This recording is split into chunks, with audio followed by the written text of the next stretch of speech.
Bacaan dari Kitab Kebijaksanaan.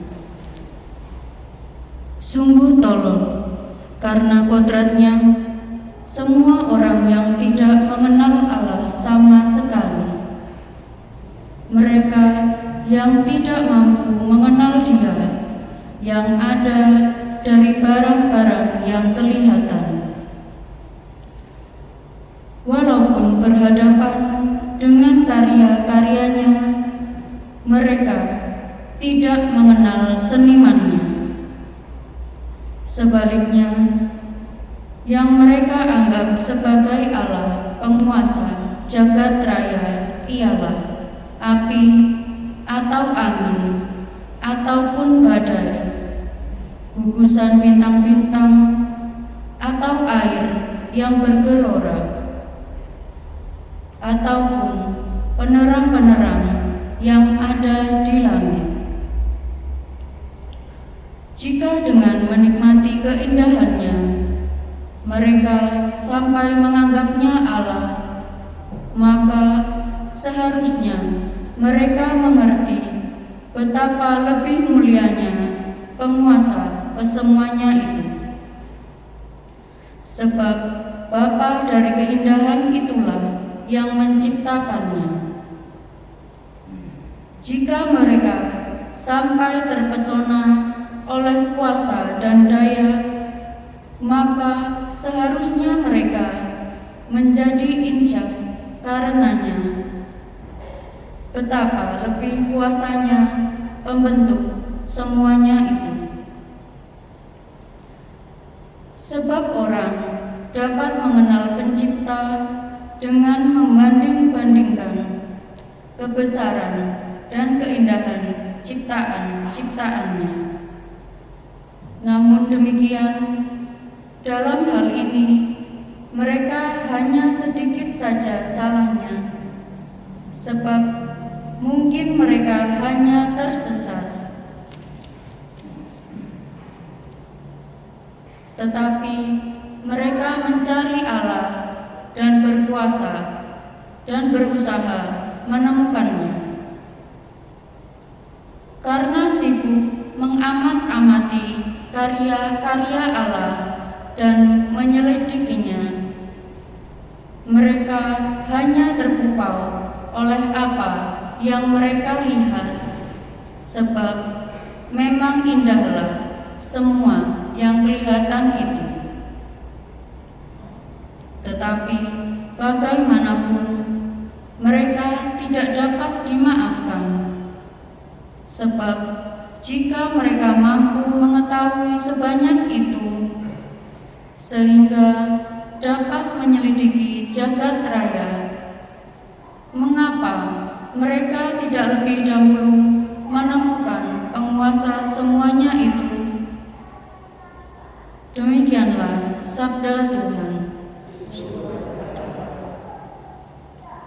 Mazmur tanggapan dengan refren Langit menceritakan kemuliaan Allah.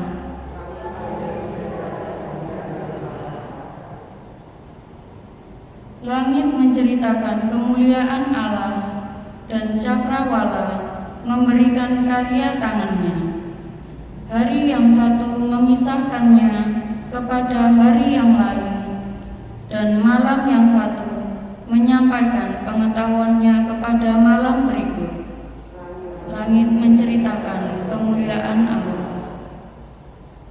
Meskipun tidak berbicara dan tidak memperdengarkan suara, namun di seluruh bumi bergaunglah kemahnya, dan amanat mereka sampai ke ujung bumi. Langit menceritakan kemuliaan Allah.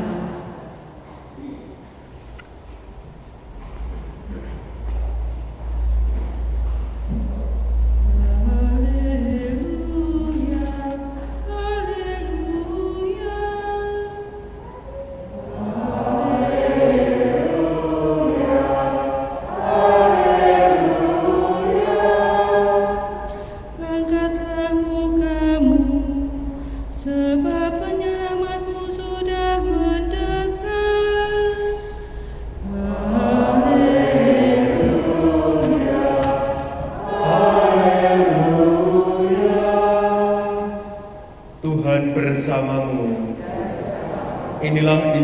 suci menurut Lukas.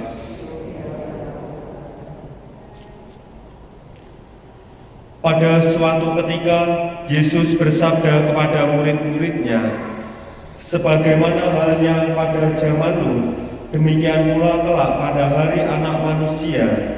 Pada zaman Nuh itu, orang-orang makan dan minum, kawin dan dikawinkan, sampai pada hari Nuh masuk ke dalam bahtera, lalu datanglah air bah dan membinasakan mereka semua. Demikian pula yang terjadi pada zaman Lot. Mereka makan dan minum, membeli dan menjual, menanam dan membangun, sampai pada hari Lot keluar dari Sodom. Lalu turunlah hujan api dan belerang dari langit dan membinasakan mereka semua. Demikianlah halnya kelak pada hari Anak Manusia menyatakan diri.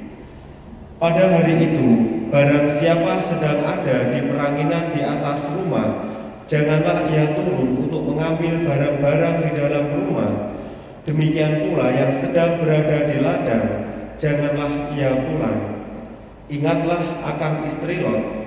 Barang siapa berusaha memelihara nyawanya, ia akan kehilangan nyawanya, dan barang siapa kehilangan nyawanya, ia akan menyelamatkannya. Aku berkata kepadamu, pada malam itu, kalau ada dua orang di atas ranjang, yang satu akan dibawa dan yang lain akan ditinggalkan. Kalau ada dua orang wanita yang sedang bersama-sama menghilang, yang seorang akan dibawa dan yang lain akan ditinggalkan." Para murid lalu bertanya, "Di mana Tuhan?" Yesus menjawab, "Di mana ada mayat, di situ berkerumun burung nasar." Demikianlah sabda Tuhan.